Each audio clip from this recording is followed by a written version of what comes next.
దాదాపు 10 రోజులు కంప్లీట్ అయ్యి 11 రోజులు కావస్తుంది. అంగన్వాడీ టీచర్లు వర్కర్లు దీక్షలు కూడా చేయబట్టి వాళ్ళ డిమాండ్లన్నీ కూడా పరిష్కరించాలని ఈరోజు దీక్షలు కూడా కూర్చున్నారు. స్కూల్ దాదాపు 11 రోజులైంది వాళ్ళు బంద్ చేసి.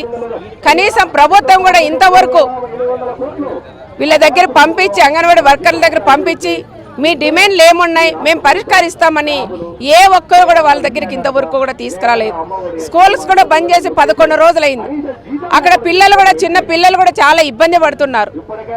ఇబ్బంది పడుతున్న విషయం వాళ్ళు కూడా తల్లులుగా ఎంతో బాధపడుతున్నారు. మేము ఇక్కడ కూర్చోంటే అక్కడ పిల్లలు కూడా చాలా ఇబ్బంది పడుతున్నారని ఆ విషయాలు కూడా వీళ్ళు కూడా బాధపడే విషయాలు కూడా బాధపడుతున్నారు. కానీ ఇప్పుడైనా మంత్రి గారు నిన్న ఒక స్టేట్మెంట్ ఇచ్చారు. దాదాపు వాళ్ళ కోరికలు ఏమున్నాయో అవన్నీ కూడా మేము నెరవేరుస్తాం, కొంతవరకు నెరవేర్చినామని.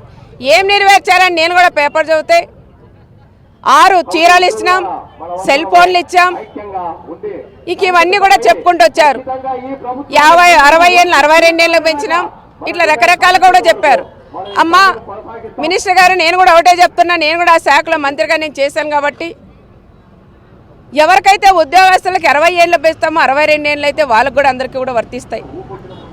కానీ ఆ విధంగా కాకుండా శారీస్ గురించి సెల్ ఫోన్ల గురించి చెప్తా అన్నారు. మేము అదే అడిగాం. ఆ రోజు శారీస్ ఇచ్చాం, ఆ రోజు సెల్ ఫోన్లు ఇచ్చాం, చీరలు కూడా ఇచ్చాం.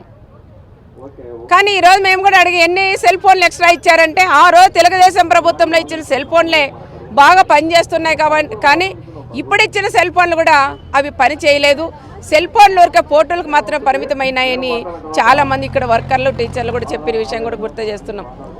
వాళ్ళ డిమాండ్లు కూడా కనీసం ఇక్కడ వచ్చి కూర్చొని మీ డిమాండ్స్ ఏంటమ్మా నేను కూడా సీఎం దృష్టికి తీసుకెళ్తానని, ఇక్కడే కళ్యాణ్ దుర్గమే కదా, ఆ మినిస్టర్ గారు కూడా ఒక్కసారి వచ్చి వాళ్ళ దగ్గర కూర్చొని మాట్లాడితే కూడా వాళ్ళు కూడా ఎంతో హ్యాపీ అవుతారు. కానీ ఆ పని కూడా చేయలేకపోయినారు మంత్రి గారు. నేను కూడా మన చెన్నై కొత్తపల్లిలో జరిగినప్పుడు నేను కూడా కలిసాం అంగన్వాడీ వర్కర్లు. కలిసినప్పుడు వాళ్ళ డిమాండ్లన్నీ కూడా నా దృష్టికి తెచ్చారు. అమ్మ ఇది చంద్రబాబు నాయుడు గారి దృష్టికి తీసుకెళ్ళండి అక్క అని నాకు ఇస్తే, నేను వాళ్ళు ఏదైతే మెమరాండం ఇచ్చారో అవి కూడా మేము మా నాయకుడు చంద్రబాబు నాయుడు గారి దృష్టికి కూడా మేము తీసుకుపోయింది కూడా జరిగింది. వీళ్ళు ఏదైనా వాళ్ళకి మాట ఇస్తే మాట నిలబెట్టుకోవాలి, కానీ మడమ దిప్పము మాట తప్పమంటారు, కానీ అన్నీ కూడా తప్పుతానే ఉన్నారు. మడమ తిప్పలేదు, మాట తప్పారని కూడా మనం చెప్పుకోవచ్చు. ఆ రోజు మా నాయకుడు చంద్రబాబు నాయుడు గారు అంగన్వాడీ వర్కర్లు ఇబ్బంది పడుతున్నారంటే 4200 నిన్న శాలరీ టీచర్లకి విడతల వారుగా దాదాపు 10,500 రూపాయలు చేసిన ఘనత ఒక చంద్రబాబు నాయుడు గారికి దక్కుతుంది. వర్కర్లు కూడా 3000 ఉండింది, వాళ్ళకు కూడా 6000 రూపాయలు చేసిన ఘనత కూడా చంద్రబాబు నాయుడు గారు.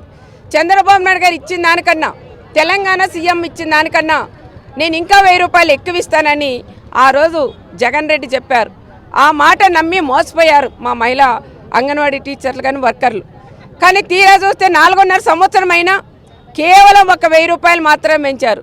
తెలంగాణలో ఏమో 13,500 ఉంది, ఇక్కడ చూస్తే 11,500 రూపాయలు ఇచ్చారు. మొన్న వారు ఇచ్చిన మాట ఎక్కడ పోయిందని జగన్ రెడ్డిని కూడా మేము అడుగుతున్నాం. ఇప్పుడైనా మీరు దిగవచ్చి రాష్ట్ర వ్యాప్తంగా ఇదే విధంగా రోడ్లు ఎక్కారు అంగన్వాడీ వాళ్ళు, పాదయాత్ర అంటే వాళ్ళు ధర్నాలు చేస్తున్నారు, ర్యాలీలు చేస్తున్నారు, కేసులు పెడుతున్నారు, ఇబ్బందులు పడుతున్నారు, మహిళలు రోడ్డు ఎక్కి ఇబ్బందులు పడుతున్నారు. ఇప్పుడైనా దిగవచ్చి ప్రభుత్వం వాళ్ళు ఏవైతే కోరికలు కోరారో ఆ కోరికలన్నా మీరు నెరవేర్చాలని నేను వాళ్ళ తరపున కూడా ప్రభుత్వాన్ని కూడా డిమాండ్ చేస్తున్నాం.